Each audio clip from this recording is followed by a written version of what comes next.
good girls are caring. I mean, what's wrong with caring? Didn't I just mention that caring was a pro?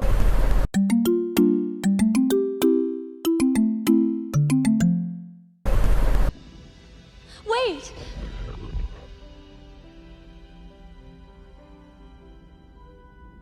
Take me instead. Ah, the good girl. A perfectionistic, validation-seeking, responsible, smart, and self-sacrificing kind of woman who tries to do it all. So without further ado, here goes nothing.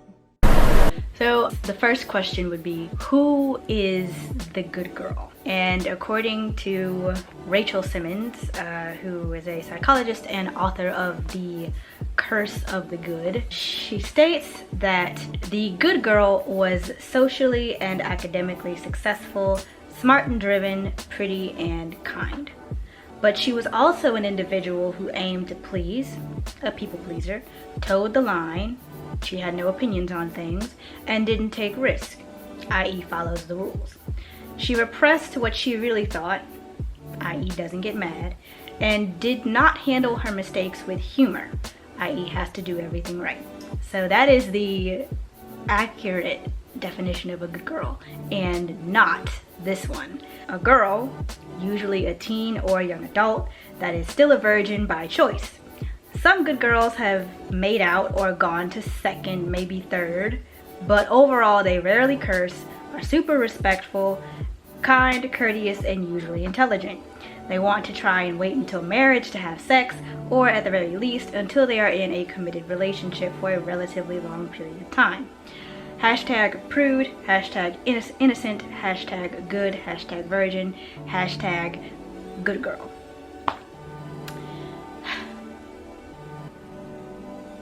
Ugh, that just rubs me the wrong way. But other words that describe good girls are how like good girls typically have blue or brown eyes.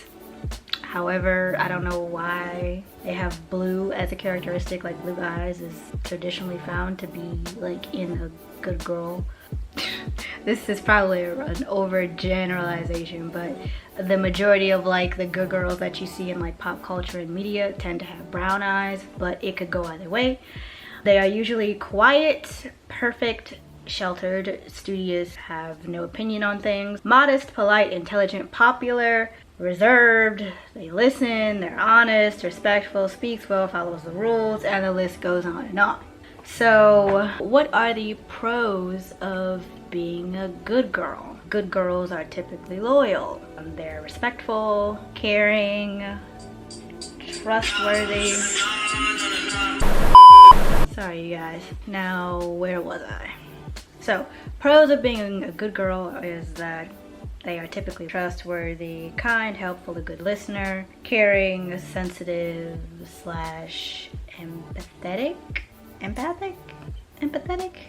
empathetic, hardworking, and studious, and quiet, and they follow the rules.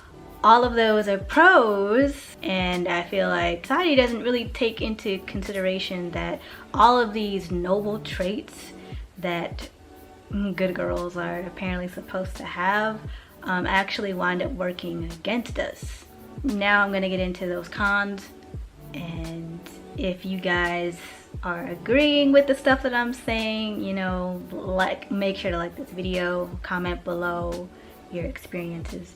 The dark side of being a good girl involve being loyal to a fault, or being the quote-unquote ride or die. I thought that being a ride or die was like, you know, that was almost like a badge of honor, but really it's not. Because when you are loyal to a fault, or the ride or die, you find yourself willing to put up with behavior that is toxic and or abusive. You are willing to put up with that behavior from anybody. Obviously doesn't help you because it affects your self-esteem, your mental health, your overall well-being. Being loyal to a fault does not mean putting other people before you, regardless of the people in your life who say otherwise. So the next con would be being respectful.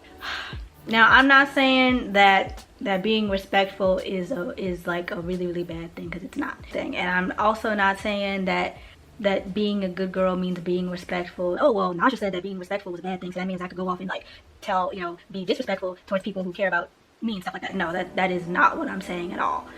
What I am saying, however, is that respect is given. What I meant to say is that respect is earned, not given. If somebody else is not treating you well, and yet they expect you to respect them, and yet they treat you like crap, yeah, that's not cool.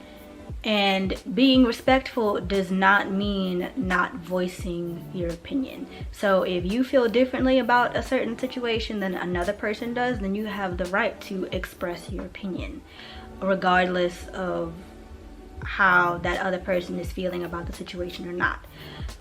That is being respectful. The third con with being a good girl is being quiet.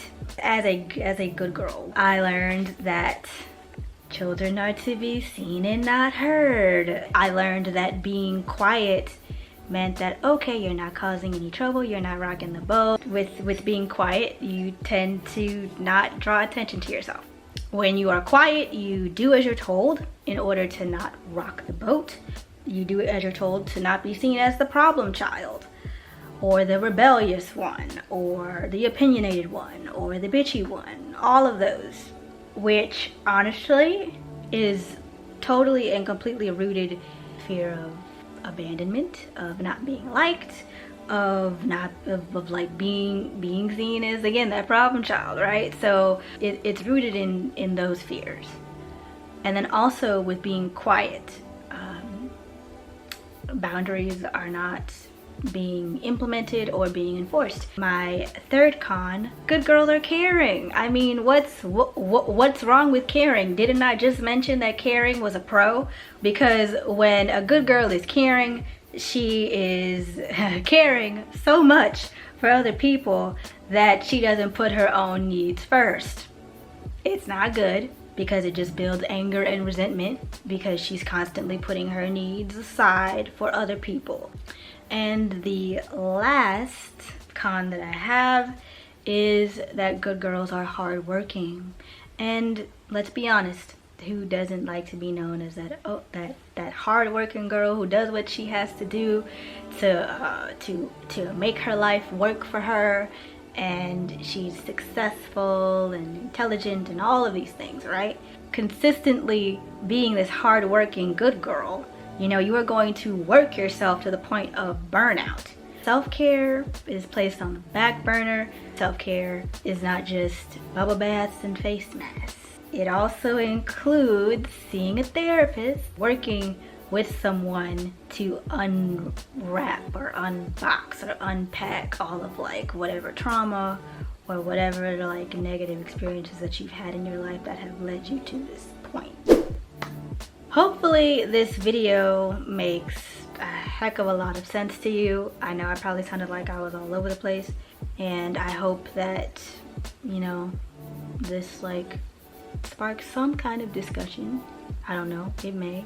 If you liked this video thus far, or if you liked it at all, don't forget to hit that like button, comment, and subscribe below.